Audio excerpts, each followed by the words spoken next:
Halo, bertemu kembali dengan saya, Lucy, untuk membahas tentang Python branching. Melanjutkan video sebelumnya, ini adalah sintaks branching atau if dalam Python. Sintaks pertama adalah jika kita hanya memiliki sebuah branch atau cabang, maka kamu gunakan skema ini. If, condition, lalu expression, jika condition ini bernilai benar.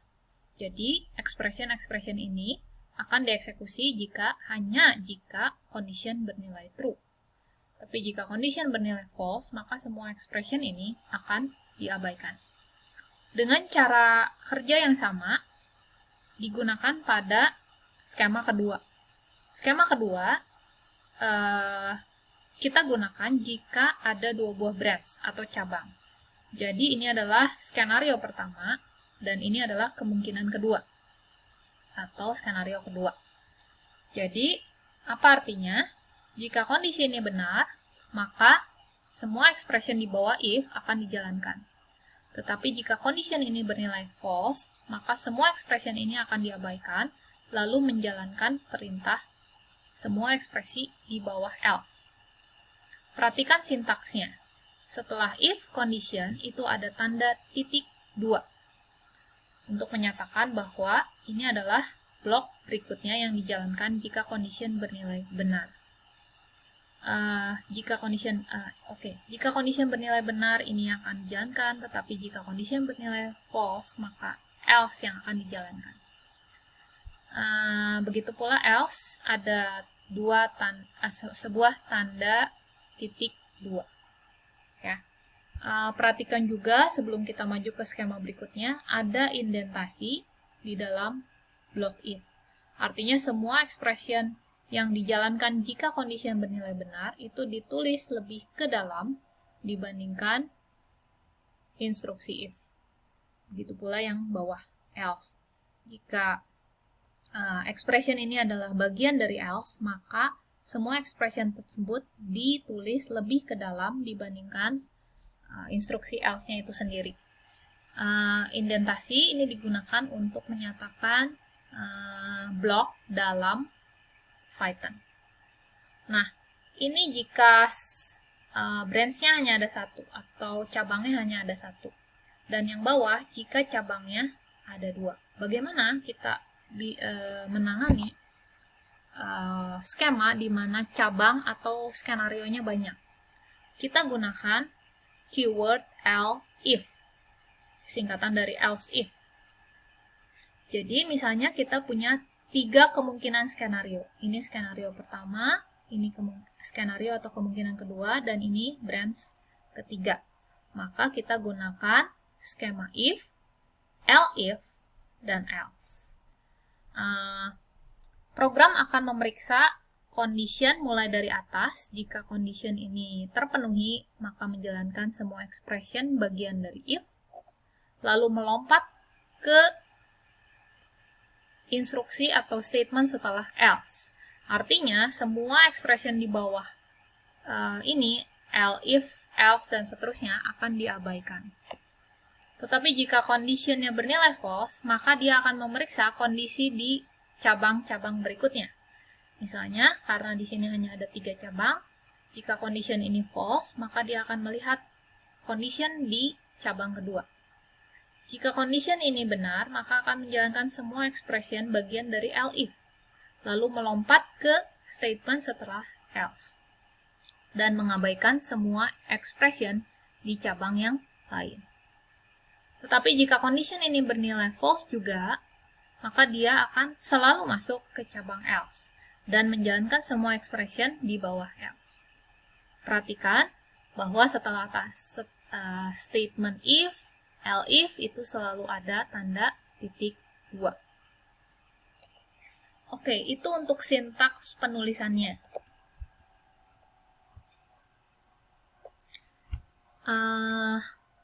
Ini yang sudah tadi saya sempat singgung bahwa indentasi itu sangat penting dalam Python. Karena dalam Python kita tidak menggunakan tanda kurung, kurawal, buka tutup seperti dalam bahasa pemrograman lain, misalnya C atau Java. Tapi dalam Python, indentasi itu sangat penting untuk menyatakan bahwa sebuah statement adalah bagian dari statement lain di atasnya. Misalnya, kita lihat secara sekilas program ini. Yang diwarnai berwarna ungu muda ini adalah semua bagian dari blok if X sama dengan Y. Artinya jika X bernilai sama persis dengan Y, maka semua statement yang berwarna ungu muda ini akan dijalankan.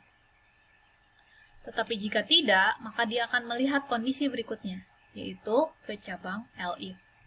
Jika kondisi ini masih salah, maka dia akan masuk ke cabang else, lalu menjalankan perintah print di bawah else.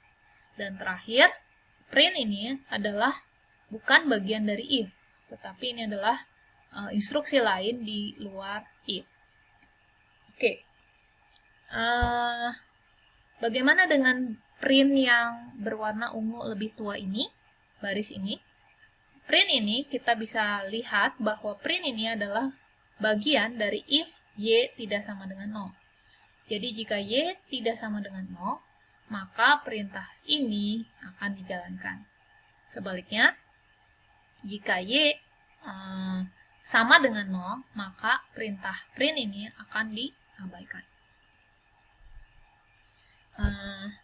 Silakan Anda pelajari potongan kode program ini. Program ini akan menerima 2 buah input, right? Input pertama itu akan di typecast atau diubah menjadi sebuah tipe data float. Begitu pula dengan input kedua. Misalnya, kita masukkan X sama dengan 2. 2 itu akan menjadi sebuah float. Lalu Y, misalnya, user memasukkan angka 3. Yang juga dijadikan sebuah float. Jadi 3.0. 2 dan 3 menjadi nilai masing-masing untuk X dan Y. Lalu, eksekusi program akan dilanjutkan ke bawah sini, ke baris 3. Karena 2 tidak sama dengan 3, maka condition ini bernilai false. Lalu akan masuk ke condition pemeriksaan kedua. Karena 2 lebih kecil dari 3, maka program akan mencetak statement di bawah elif yang kedua ini, yaitu print X is smaller. Jadi ini yang akan ditampilkan ke layar monitor. Setelah statement ini dijalankan, dia akan melompat ke bawah else. Jadi ke sini. Else akan diabaikan. Lalu mencetak print thanks. Jadi, jika X bernilai 2 dan Y bernilai 3, maka yang ditampilkan ke layar adalah X is smaller dan thanks. Bagaimana jika X dan Y sama-sama bernilai 2? Maka, kondisi pertama akan benar. 2 sama dengan 2. Maka, program akan masuk ke dalam blok statement if ini. Print akan mencetak ke layar X and Y are equal, lalu memeriksa apakah Y-nya tidak sama dengan 0. Karena 2 tidak sama dengan 0, maka akan dicetak therefore X divided by Y is, lalu mencetak hasil bagi X dibagi dengan Y, yang adalah 1. Ingat, ini adalah notasi, Ingat, ini adalah notasi untuk bagi. Yang hasilnya adalah float. Kemungkinan lain. Bagaimana jika X-nya 5 atau 5, Y-nya adalah 2. Maka kondisi pertama akan salah, X-nya 5, Y-nya 2. Kondisi pertama akan salah, kondisi kedua juga salah, karena 5 tidak lebih kecil dari 2, maka dia akan masuk ke else. Maka yang ditampilkan ke layar adalah y is smaller, lalu thanks. Anda bisa mencoba mempelajari lebih lanjut apa yang saya bahas di slide ini dengan mencoba menulis program ini ke IDE yang kamu pilih. Oke. Bagaimana jika kamu salah menulis operator perbandingan ini dengan tanda sama dengan yang hanya satu? Maka akan terjadi syntax error dari compiler ketika kamu menjalankan program Python ini. Kenapa? Karena dalam branching, dalam if, kondisi ini harus selalu mereturn sebuah boolean value, entah true, entah false. Jadi nilai kebenaran benar atau salah. Bagaimana dengan assignment? Assignment tidak mereturn nilai yang bertipe boolean. Sehingga jika kamu lupa menuliskan operator comparison-nya dengan satu sama dengan, kamu akan mendapatkan syntax error dari interpreter Java. Oke, ini adalah contoh kasus di mana kita memerlukan branching. Ya, ini adalah permainan Legend of Zelda Lost Worlds. Permainan ini akan membawa kamu ke screen yang sama jika kamu menekan tombol panah kanan terus-menerus di keyboard kamu. Ya. Jadi kalau kamu tekan tanda yang lain selain panah kanan, maka kamu akan dapat keluar dari hutan ini, ya, dalam permainan ini. Jadi, bagaimana kamu menuangkan ide itu ke dalam bentuk program? Kira-kira seperti ini. If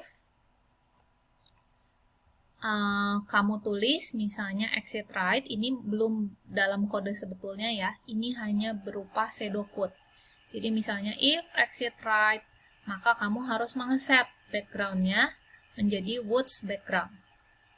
Lalu, kalau user menekan tanda panah kanan satu kali, maka kamu akan melakukan perintah set background menjadi woods background. Jadi tetap di hutan, belum berpindah background. Lalu, bagaimana kalau user menekan exit right yang kedua? Maka kamu harus menulis lagi cabang di dalamnya. Setelah mengeset background-nya menjadi woods background. Ada percabangan lagi. If exit right, maka kamu harus set background-nya menjadi woods background. Lalu, bagaimana jika user masih menekan tombol ke kanan untuk kali ketiga? Maka, untuk menanganinya, kamu harus menulis statement if yang berikutnya, yaitu if exit right, set background to woods background, dan seterusnya. Lalu pertanyaannya adalah, berapa kali kamu harus menulis statement if ini untuk menangani kemungkinan input dari user?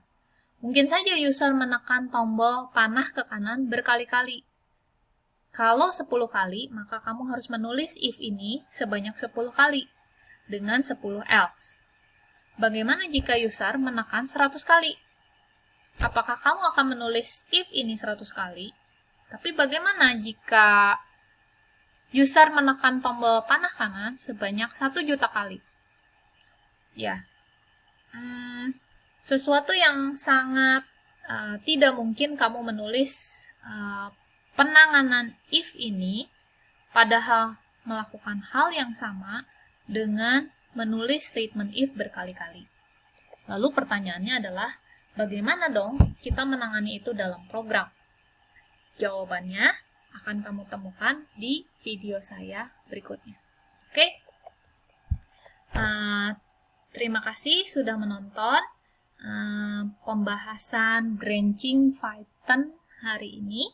Kita akan bertemu kembali di video saya selanjutnya yang membahas tentang looping.